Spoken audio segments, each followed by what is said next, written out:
The National Lead Institute has been on Grants Bahama officially since July of this year and has been doing a number of initiatives on the island.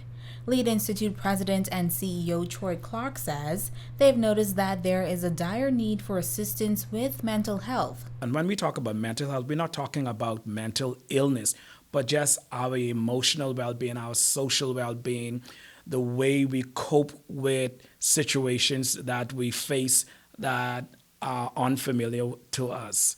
I've seen with the homeless population, there is a need to intervene, and we have this year, our theme is saving our communities.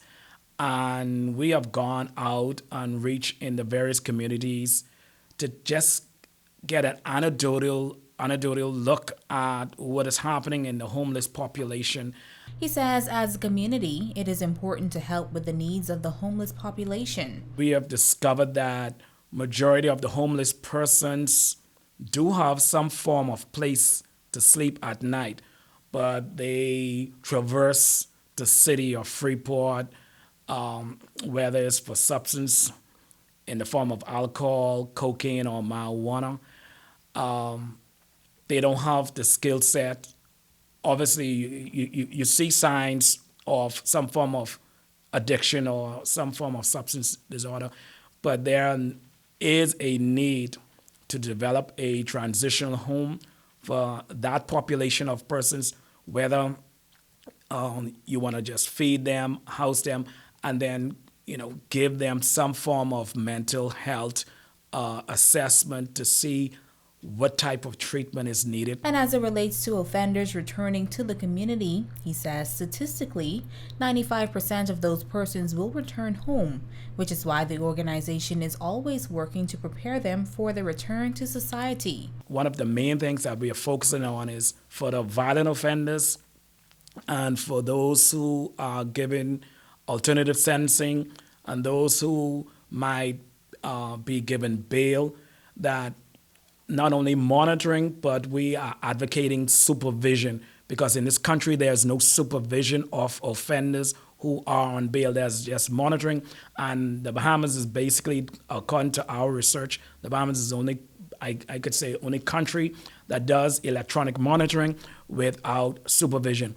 And when we talk about supervision, that means the offender would come to an organization such as this. He will get the necessary screening, assessment, and necessary treatment. It doesn't say if he is guilty or innocent, but that supervision, along with monitoring, enhances the probability of he or she not reoffending while they are on bail. Jamila Missick, ZNS Network News.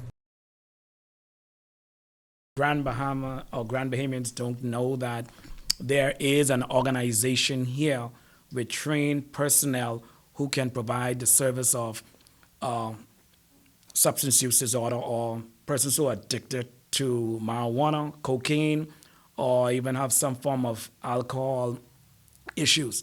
And we, I think, if outside of PHA or Grand Bahama Health System, we are the only organization actually that is trained, qualified to actually provide this type of services, not only to the offender population, but to those who suffer from the disorder.